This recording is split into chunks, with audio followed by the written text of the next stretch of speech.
see our responsibilities, right? We have to indemnify the insured. But I'm sure in your minds you're thinking about the money as well. I would too. If I flew all the way from Portland, Oregon, right, from Texas, Atlanta, Georgia, right, St. Pete, where are you from, Stay in Claremont, from Orlando. Claremont? Okay. I mean Orlando, Orlando. Where you? Fort Yeah, Lauderdale? Fort Lauderdale. Holy smokes! I didn't realize that. Yeah, The other three guys that's coming up is from Fort Lauderdale. Oh, okay. All right. Nice. Okay, I didn't realize you drove all the way up from Fort Lauderdale. Yeah, yeah, Awesome. yeah. Good to have you. Yeah. I mean, compared to Portland, Oregon, but Yeah, no, no, of course, of course. Yeah, I took that 3 hour drive to Newport, Washington. Newport, Washington. All right. That's not even. That's. I mean, that's in my mind. That's not closer. All right. But we're all interested in how do we get compensated. My most profitable storm was $70,000 in 28 days. It's easy to say it, right? But I'm going to show you. All right, you can bump into. They could talk. We could talk about all we want, but where's the proof? Okay. My least profitable storm was $14,000 in 21 days. That's my least profitable, and I was complaining. I was kicking and screaming the whole way. All right, but I have a friend in Texas, another trainer, but out of Texas, and when I talked to him, I would complain. I'm like, man, dude, they're robbing me, man. I'm not making money here. And he said, Ashley, man, think about it. How many people you know makes $14,000 in 21 days? I'm like, okay, man. But I was still pissed off. But I mean, that's the profitability, right? So the question is, how do you get paid? There's two ways that you get paid as an insurance adjuster. You can get paid hourly, which you still make good money. You're talking about $35 an hour, 10 hours a day, 7 days a week, and get paid overtime. I mean, you add that up, that's still good, more money than the average person is going to make. But all the money is getting component paid, which is fee schedule. Here's one example of a fee schedule. Okay, we have the claim amount. We have the severity. If it's a Cat 1 or 2, this is how much you get paid from the claim amount. The average amount of damages that you will find on a claim. Thank you, sweetheart. Your average claim amount will always be between $7,000 and $15,000. So when I look at fee schedules, the first thing I look at is if I walked up to that inspection and I had zero damage, what would be the money I make? So I always look at the first one. All right, in this case, 0 to 5,000 is $300 if it's a high severity, low severity 275, right? So I said to myself, if I walked up to the job, no damage, the most money I can make with no damage, 275 or 330, right? And then my next question is, I look at the average, 7,000 to 15,000. Now it's bumped up to 450, 660, 385, 550. Now that's right. Doesn't look too impressive, right? I mean, you figure you do 10 claims, 330, and then you get a percentage of that. Okay, so 60% is the going average. The more experience you have, the more money you can make. I'm trying to find my phone that's sitting in my back pocket. All right, let's do 60% of 330. I'll tell you what, let's do 60% of 275. Let's go with the lowest amount. 275, 60%, 165. So if I do 10 claims and the lowest amount I make is $1,600, okay? Or a little bit over 1,600, 1650, okay? They are not the same. All insurance companies are not the same. Let's look at another example. This one here is insurance. Look at their fee schedule, right? Cat 1 or Cat 2, the lowest amount of money I can make is 0 to 1,500, $395.20. $395. Sorry, guys. I got to use a calculator. I am not that smart. $237. 10 claims, that's $2,370. You do 10 claims. I could do 10 claims in 2 days. Okay? So let's go to Cat 3 storm. Now remember, damages is what? $0 to $1,500. So we look at the average. It's between $7,000 to $15,000, right? That's what I told you. That's going to be your average claim. So let's go there. $7,500. $885 for a Cat 1 or Cat 2 storm on a $7,000 claim. Huge difference, right? So what does that tell you right off the bat? That's right. That's right. Who you deploy with matters. During a cat storm, when you apply with all these different rosters, I'm going to give you a list of companies that I recommend. At the end of your booklet, you have another 200 or 300 list of IA firms. During a cat storm, when you apply for these rosters, you're going to apply to be notified. Email, text message.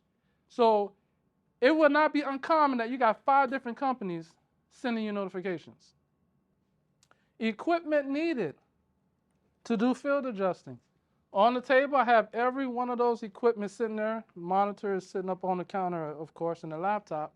But on the table, you guys can check it out. Laptop, monitor. Monitor is not, let's say, it's not a necessity. But man, it helps you move faster. To be able to see what you're working on a bigger screen, working on sketches, allows you to have multiple windows open. It increases your proficiency. The method I'm going to give you this week, I'm not telling you that, how can I put it? You can always improve upon it. If you can find a faster way to do it, God bless you. Go for it. But I'm going to give you a quick way to do it. I mean, there's fast, there's faster, and there's the fastest. All right? When I like to think of an illustration like my dog. I have a Belgian Malinois. You guys familiar with Belgian Malinois? Look them up, right? So when my dog never walks anywhere. She's always trotting or running, right? When she takes off, she's running fast. But something gets her attention, it's like she goes into second gear. And she's flying, right? So you can always improve upon the method I'm going to give you, encourage you to. Because when you do the same thing over and over again, you're supposed to get faster. Supposed to get better, right? More proficient.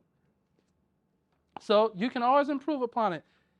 So everything I share is the way that I do it. Do you have to do it my way? No. But if you want to be at least at the minimum proficient, I would recommend it, highly recommend it. Right? And you can always improve upon it. I am going to give you the way.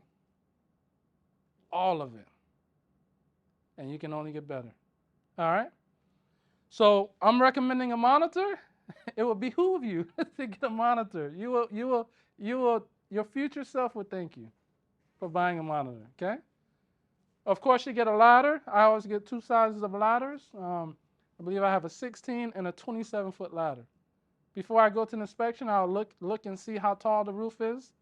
And that dictates, say, if I bring my 16 or if I bring both. Most of the time, I have both. When I met you, did I have both? You probably don't remember. You probably did a lot of inspections since then. I've done a good handful. I always had the telescopic ladder, but I think I forget, because I know we went up on the low point of the roof where the gutter was. That's what I do remember, towards the front of the house. That's correct. That's correct. So I try to keep 2 ladders. Okay. Now you can operate out of a car. You don't have to have a truck, and you don't have to have a tall ladder. I'll show you guys on my website. There's the telescopic ladder. All right, that'll fit in your back seat or in your trunk. There was one adjuster that came in my class last year. She was adjusting out of I forget the name of the car, but it was a 2-seater. She would pull up, and the insurer would be like, "Do you have a ladder?" I said, "Yeah, I got a ladder." I'm like, where? Right, that's right. Expands the whole way. That is correct. It's really cool. That's correct. So you don't need a van or a truck. You can actually adjust out of a car. Okay?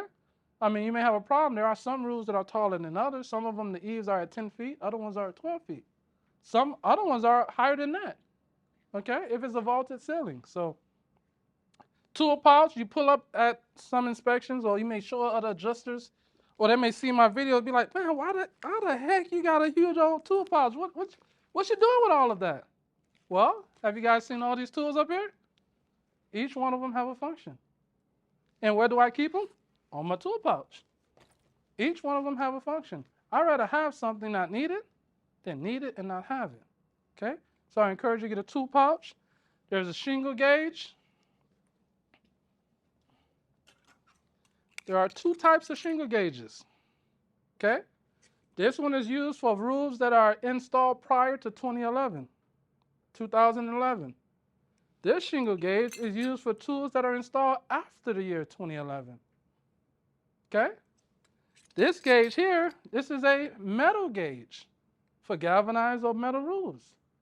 And there's a magnetic here for you to be able to tell if the materials is actually aluminum. Why is it important for us to know if it's galvanized or aluminum?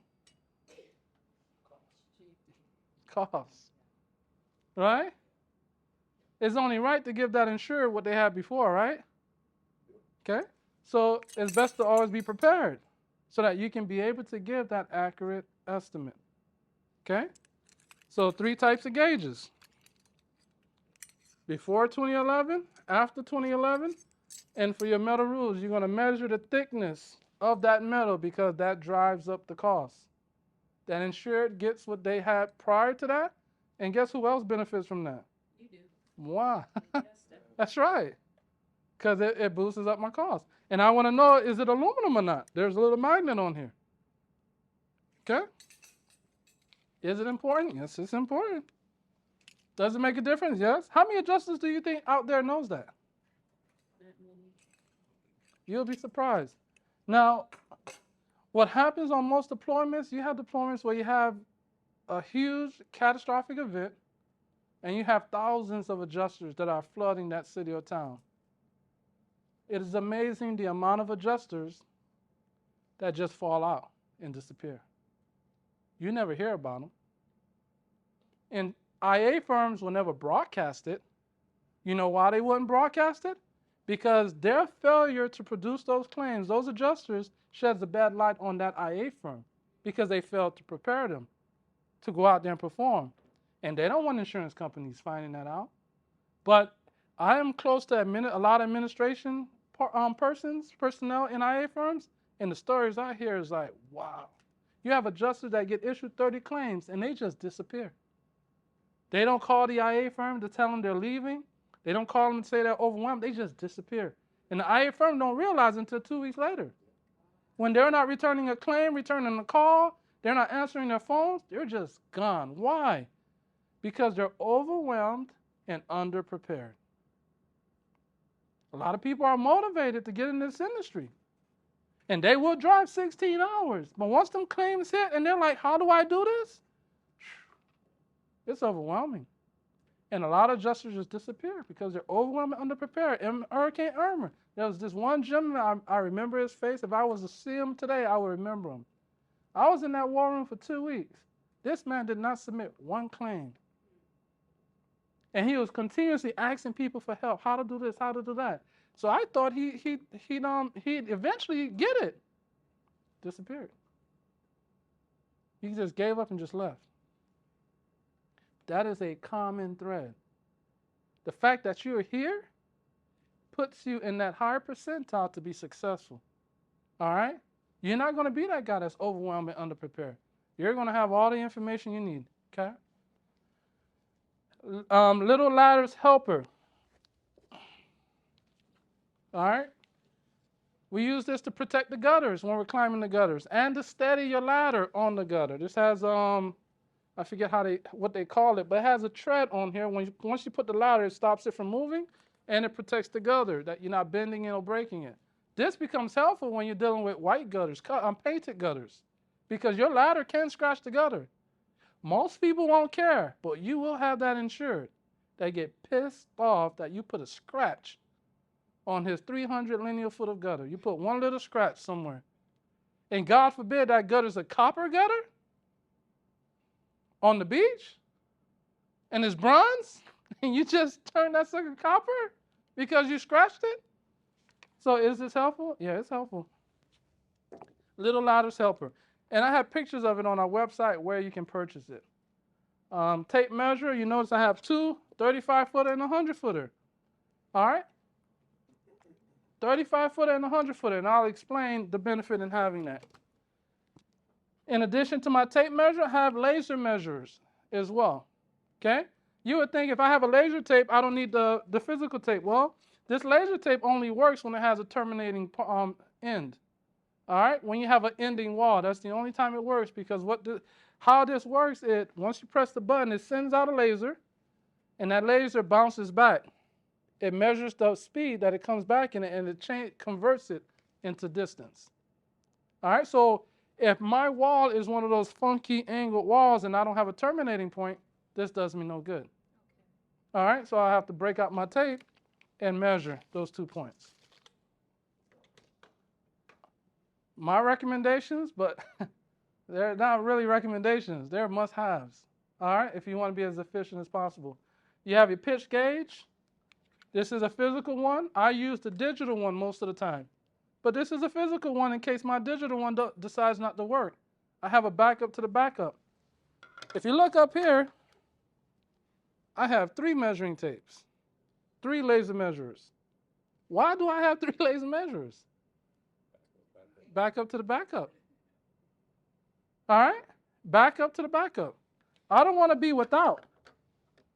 I encourage you guys to subscribe to a cloud-based storage system. Cloud-based, like I think you were talking about one today. What was it? The iCloud note? OneNote? Oh, OneNote. Okay, OneNote is a cloud-based storage. iCloud is a cloud-based storage. There's other ones as well. I encourage you to subscribe to it. Keep all your files in the cloud. What that does, if your computer were to crash or to die, you can just go pick up another computer and pick up where you left off at.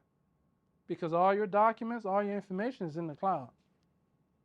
Ain't nothing like having your computer die on you, and you have the wherewithal to get another computer, but now your files are gone. All right?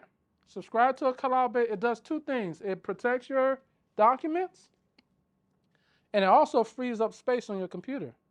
Because Xactimate is a hard-hitting application. Once it's running, it's taking up a lot of space on your disk. All right? They recommend that you have 16 gigabytes of RAM.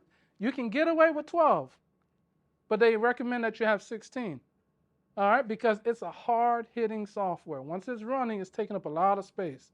So if you can keep all your stuff in the cloud, your computer is free and will work more effectively. Okay? If you ever bump into a situation where you're working in Xactimate and it closes, that means it ran out of memory. All right? It ran out of operating space, so it shut down on you. Okay? What else I got up there? Pitch gauge, digital pitch gauge, cougar paws. If you're going to be climbing roofs, $250 shoes. You may get it for $199. These shoes literally make you feel like Spider-Man on the roof. All right?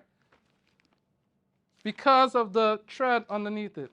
All right? Now, it looks like something's wrong here, right? Right? Climb one too many roofs.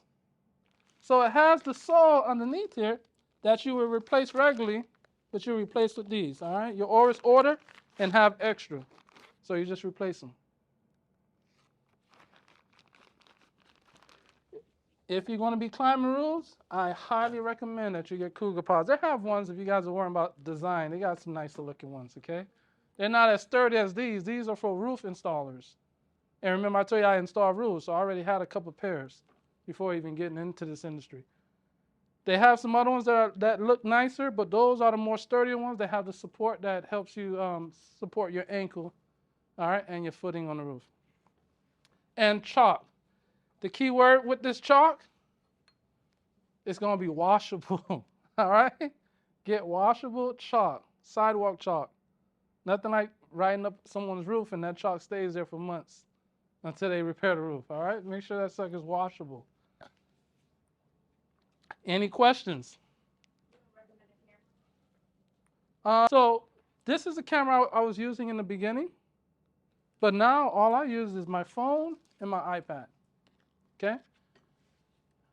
When I do an inspection today, when I'm done with my inspection, I'm 50% done with my claim. I do my inspection with my iPhone or iPad. When I leave, I'm 50% completed with that claim. I'm not teaching you guys that today, okay? All right? I'm not teaching that. That's advanced, okay? I'm teaching you the way that I did those 100 claims in 28 days. All right? Now, I'm way past that right now because it's an advanced way, but I'm not teaching that because we're gonna learn the simple and the fast way. Remember earlier I said there's fast, there's faster, and there's the fastest. All right? This is the fastest, okay? I'm going to show you the faster. All right? Is that another class, the fastest? I'm thinking about implementing that. Okay. All right? But it won't be this class. Huh? Okay. All right?